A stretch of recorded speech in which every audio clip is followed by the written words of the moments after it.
CJ Abrams joined an exclusive club for the Washington Nationals, and let's get into it as he has got his first 2020 season at the age of 23.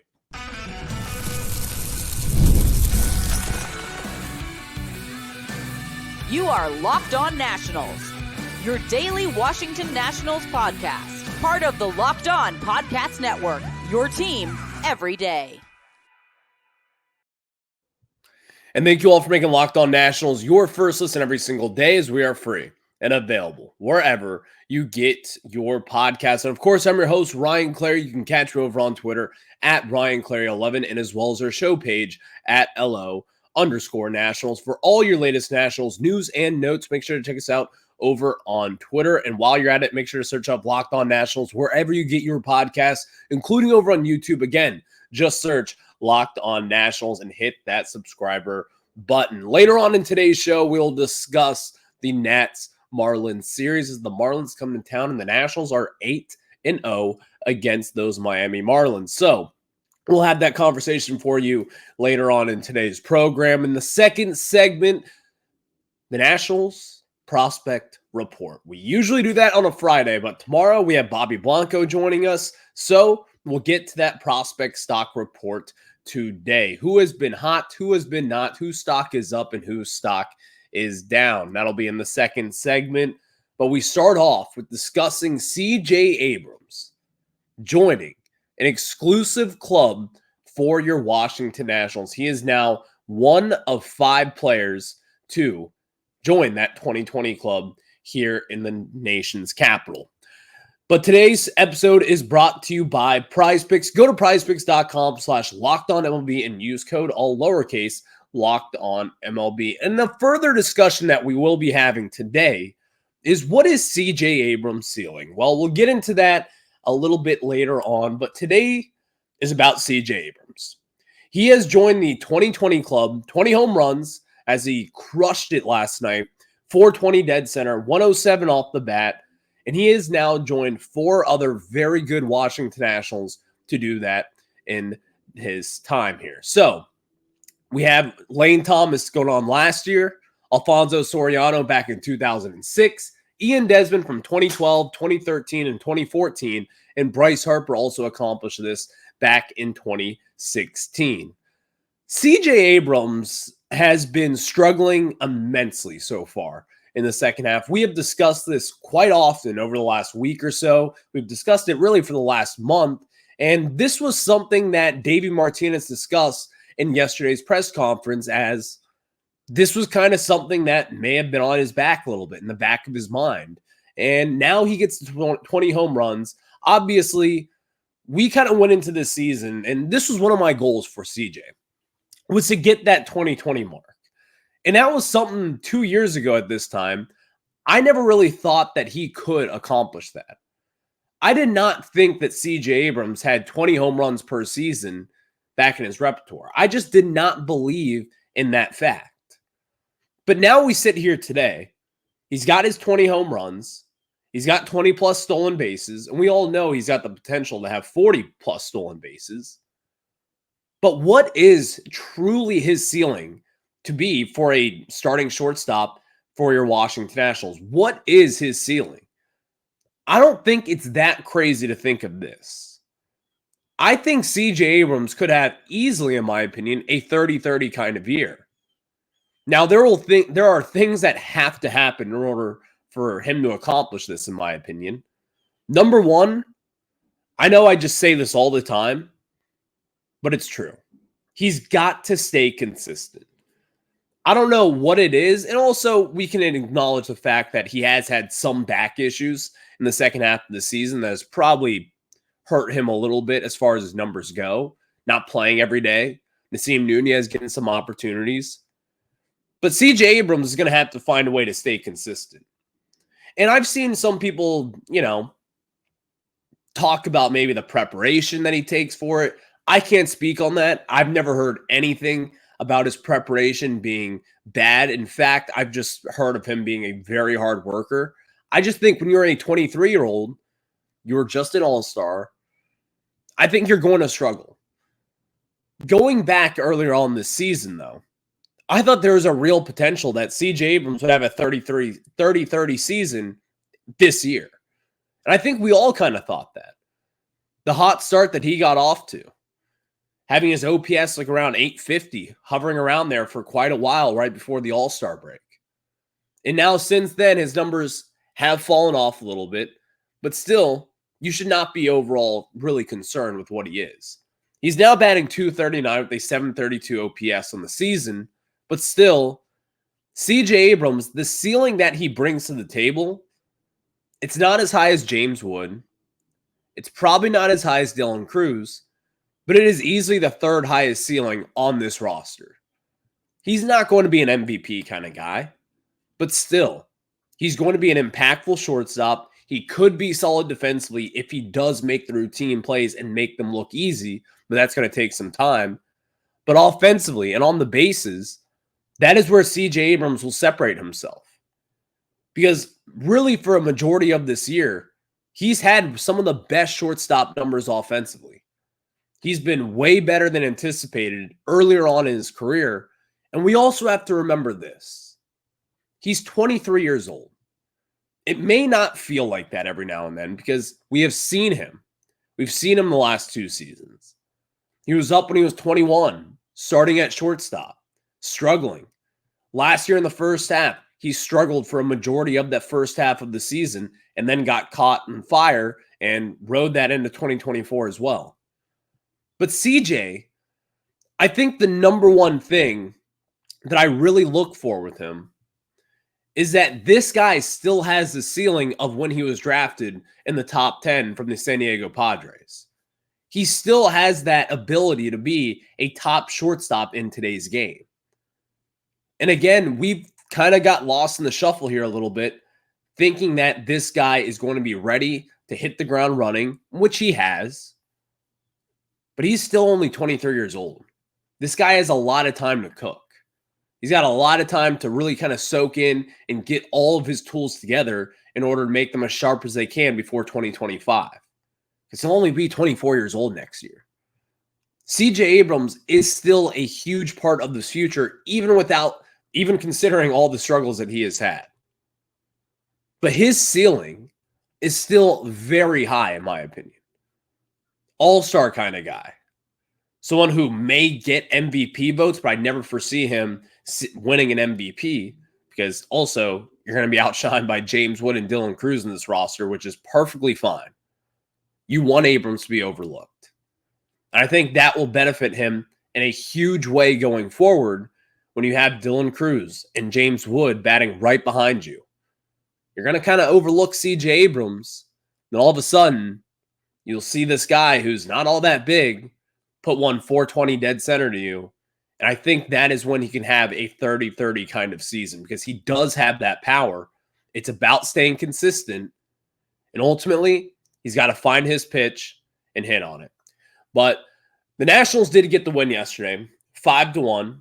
Jake Irvin was pretty damn good in yesterday's start. 6 innings pitched, only 2 hits, had 5 strikeouts, 1 walk, 1 earned run as well. He's got his ERA back down to a 4.19, and this was something that Jake Irvin desperately needed. This is what the doctor ordered. I mean, the Braves offense was struggling mightily in yesterday's game. Only 6 hits, only 1 walk, 8 strikeouts in total against the Nationals. And listen, the Braves are a very tough opponent. I don't care if they're without Ozzie Albies. I don't care if they're without Ronald Acuna and Austin Riley. This is still a very tough team to go against. And Jake Irvin ultimately held them in check. Marcell Ozuna went 0 for 4 in yesterday's game.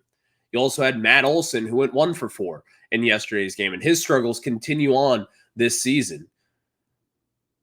The Nationals, sometimes they kind of nip you in the bud a little bit when you watch them. It's like you feel like this team is a lot closer than what they really may be. And yesterday was just one of those games where everything seemed to click. You have CJ Abrams collecting 2 hits, Dylan Cruz collecting 2 hits, James Wood collecting 2 hits. Each of them also had a strikeout as well, but still. Juan Yepez, 2 hits. Jose Tena, 2 hits. Keibert Ruiz, 2 hits.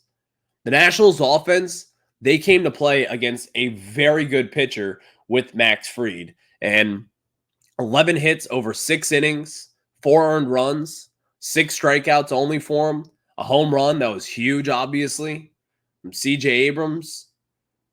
The Nationals, they did their job yesterday, and when they play at their best, when everyone's clicking, this is a very fun team to watch. So it was nice to see that win yesterday, but the Nationals, they've got some help coming forward for this ball club, and we're going to discuss about it because we've got a Nationals prospect stock report, who has been up and who has been down. I'll tell you who has been up and who has been down. But before that, let me tell you guys about some of our very good friends over at PrizePicks. And PrizePicks is America's #1 daily fantasy sports app with over 5 million active members. PrizePicks is the easiest, most exciting way to play daily fantasy sports.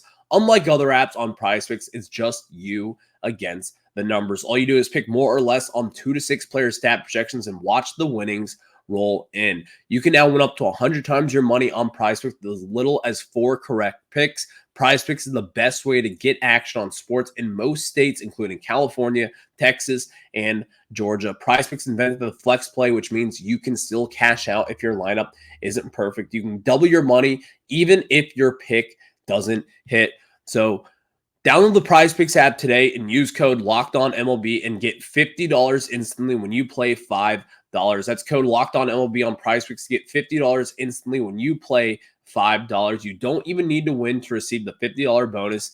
It's guaranteed. PrizePicks, run your game. Now, let me tell you guys about our very good friends over at FanDuel. And you have heard us talk about FanDuel all the time, which is America's #1 sportsbook. Well, we have something a little different for you. Now through September 22nd, all FanDuel customers can bet $5 and get a 3-week free trial of NFL Sunday Ticket from YouTube and YouTube TV. Then with the YouTube TV base plan, you'll be able to watch every regular season Sunday afternoon out of market game. All you need is a Google account and current form of payment, and you can cancel anytime. And if that's not enough, be sure to check out FanDuel's Profit Boost in the app and use it for FanDuel's Double Your Winnings for all of Sunday, September 15th.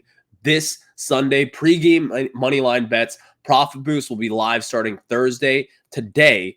And view your account page now to learn more about your boost. Again, visit your account page to now learn more about your boost. So all you have to do is visit FanDuel.com and download America's #1 sportsbook. Again, visit FanDuel.com and download America's #1 sportsbook. Thank you all for making Locked On Nationals your first listen every single day, as we are free and available wherever you get your podcast. So we usually do a prospect stock report on Fridays, but it is a Thursday. You may recognize that. On tomorrow's show, we'll be joined by Bobby Blanco from Maston Sports. So I moved the stock report to today, where you get the latest individual performances on your Nationals prospects. It is the only podcast out there where you can get your stock report for the prospects. So we start off with a stock up for Angel Feliz from the DSL. The season has been wrapped up, but I think it is worth discussing here because in his 49 games down there, he batted .310, a .381 OBP, a .468 slug, an .849 OPS, 27 stolen bases, 4 home runs, 9 doubles, and 3 triples in those 49 games. The 17-year-old was a pretty highly regarded prospect coming out of the international signing class this past year, but he kind of blew away expectations. He was overshadowed at one point by Victor Hurtado. You all probably know the name Dasil Tejada as well, who came in the 2022 signing class, I believe. But Angel Feliz was easily the most impressive DSL guy this year, and this comes from an organization that really has not had a ton of impact players come from the Dominican as of recently. So seeing Feliz kind of go into it, #1, keep your eye out on this guy because he's got a lot of different tools. 27 stolen bases, a lot of extra base hits, an .849 OPS, a .468 slug. I mean, if this kid can continue this kind of production, you're talking about a plus runner and also someone with sneaky power who's only 17 years old. So stock up for Angel Feliz. he was wildly impressive down in the DSL, but someone who is also a very good prospect gets a stock down, and his name is Brady House. Over his last 7 games, it has been a struggle bus for the guy. Just about 2 months ago, we were talking about maybe we see Brady House. In fact, I thought it was pretty damn possible we saw him up in the majors at some point in September. Well, he has been struggling immensely. Over his last 7 games, batting .138, got a .138 OBP, a .138 slug, and a .276 OPS, 14 strikeouts in his last 29 at-bats. It has been a long season for Brady House. A lot of ups, a lot of downs, but recently it has been a lot of downs, unfortunately, for him. He has struggled a lot down in AAA. He even struggled a little bit towards the summer in AA. So Brady House, I think he is itching for the offseason right now. This kid is young. He's got a ton of pop, ton of power, a ton of ability over at third base, but it has been really, really hard for him over the last month plus here. So stock down for Brady House as he's got to get his act together to finish up 2024. Stock up. 2024 third round pick, Kevin Buzzell, the catcher from Texas Tech. Over his last 14 games in Fredericksburg, he's batting .273, a .433 OBP, a .386 slug, and an .819 OPS. He's got 12 hits, 3 doubles. He's got a triple as well. And one of the more impressive features, in my opinion, 11 walks to 10 strikeouts. I'm not going to pretend like this guy is going to be like the next big thing. We don't know at this point. None of us know. But he's got the best numbers compared to Seaver King. He's got better numbers than Caleb Lomavita, who has really struggled so far in low A Fredericksburg. And as they're in the postseason right now, Kevin Buzzell is someone you should probably keep your eye out on. I don't know what to expect with him. I don't know what the Nationals will really kind of foresee with him. But as of right now, he's looking like a plus hitter. And we do know that the catcher position is a little bit backloaded right now with Lomavita, then as well as Buzzell. But where will he play in the future? I don't know. But as we're sitting here today, his hitting ability, at least early on in low A, seems to be one of the more impressive features of his game. So keep your eye out on Kevin Buzzell. He has been a very interesting prospect to really kind of keep an eye on. And I do think the Nationals think very highly of him, as he was one of the more highly regarded catchers from this year's draft class. So stock up for him. With a stock up, it always unfortunately comes with a stock down. Tyler Stewart, the 6'9" Southern Mississippi kid. The Nationals got him when they traded away Jesse Winker to the New York Mets. And over his last 4 starts in AAA, it has been a big time struggle for the kid. His last 4 starts in AAA, 16 2/3 innings pitched, 17 hits, 14 earned runs, 13 strikeouts, and 10 walks. He's got a 7.56 ERA, a .270 batting average, and an 826 OPS.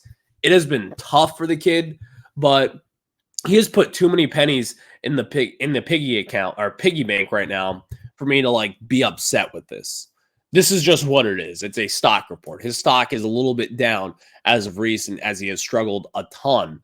But Tyler Stewart, before these last 4 starts, he was incredible. He was one of the Nationals' better pitchers since they got him in that Jesse Winker trade back in early mid-July. So Tyler Stewart, while he is struggling right now in AAA, this guy is still someone to keep an eye on moving into 2025. He will easily make his debut at some point next season. Hell, he might even make his debut this season for a start or 2. We'll see what the Nationals decide to do there, but it's a stock down here as of recent. And we finish off strong with a stock up for Yohandy Morales. Over his last 10 games here, as he continues to rehab, or he's not rehabbing anymore, but the guy is just killing the baseball. His last 10 games, batting .457, a .537 OBP, a 514 slug, and a 1051 OPS. He's got 6 walks, 4 strikeouts in that time frame, 16 hits in his last 10 games, no home runs, but still, Yohandy Morales, the guy that we expected to really kind of come in here and I thought would work his way through the system pretty damn quick, which he still has, by the way. But Yohandy Morales has been very impressive since coming off the IL. In Double-A, he is killing the ball. His season numbers continue to go up. And I even think that overall his season numbers would look a lot better if it weren't for those injuries. Now, you might be sitting there saying, well, yeah, no crap, it would. But still, I think if Yohandy Morales played an entire full minor league season, he would probably be back up in the top 100 rankings. You'd probably see him with a lot more power because Yohandy Morales is a power bat. But something that we did not really expect to see was that he is a plus kind of contact guy as well. He is putting the ball in play. He's been a doubles machine. He's been doing that since last year when he got drafted here. So Yohandy Morales continues to be one of those intriguing guys, and he's going to be part of the Nationals next season at some point. I don't know if he makes it before Brady House. I don't know if the Nationals try to work this guy over at first base and see what he can do there. But Yohandy Morales has been really good at the plate, and you just love to see it for a guy who, you know, he's got the power, you know, he's got the ability, but we just don't know if the Nationals have the ability to, you know, find a spot for him on this diamond. So it's intriguing nonetheless, but thank you all for making Locked On Nats your first listen every single day. Next, let's talk about this Marlins series. The Nationals get ready to take on those Miami Marlins. And of course, the Nationals are 8-0 against that said baseball team. So we'll discuss that and get you a little series preview. But before we do that, let me tell you guys about our friends over at TonaI. And of course, for those of us who thrive on getting stuff done, including workouts, every minute counts. That's why you need TonaI and the smart strength training system that takes the guesswork out of working out so you can make sure you're making the most of every left. When life gets busy, fitting in a workout can be stressful, and with TonaI, you can get efficient workouts personalized just for you, and you are available with the amount of time that you have. TonaI learns from your movement and provides suggested weight recommendations for every move with detailed progress reports. They even create personalized program and workout suggestions or recommendations based on your individual goals. It's like having a personal trainer at home with you. TonaI will optimize every workout just for you. Right now, TonaI is offering our listeners $200 off your TonaI purchase with promo code LockedOnMLB. It's TonaI.com and use promo code LockedOnMLB for $200 off your purchase. That's TonaI.com, promo code LockedOnMLB for $20 off. Again, that is promo code LockedOnMLB. Thank you all for making Locked On Nats your first listen every single day, as we are free and available wherever you get your podcast. Tonight, you have got Mitchell Parker going up against right-handed pitcher Darren McCoffin for these Miami Marlins. With that said, the Nationals are 8-0 on the season against the Marlins, but this is one of those things where we've never gone up against this guy. If you look at it, really at this point, he's got 2 games started in his career. He's had 7 appearances, 24 and a third inning pitch. He's got a 1.85 whip on the season and 28 years old. This is just kind of screams one of those things where he's going to go out there. He'll pitch 2 to 3 innings. And if you're the Washington Nationals, you got to keep the train on the tracks here. You just beat the Atlanta Braves and Max Fried. Now you're going up against McCoffin. I mean, come on. This is one of those things where you are supposed to beat the teams that you should beat. And those are the expectations. I want to see the Nationals. Now, let's kind of open up the curtain a little bit. When the Nationals play the Miami Marlins, I expect them to win, and I want them to win. When you play the Phillies or when you play the Braves, you kind of expect them to get worked a little bit. But the Marlins go into this game, and their fans are like, we kind of expect to get worked. You have owned this team all season long. Mitchell Parker, while he has faced them every now and then, they've had pretty bad luck in just a few at-bats against him. But Jake Berger, 0 for 3 against him.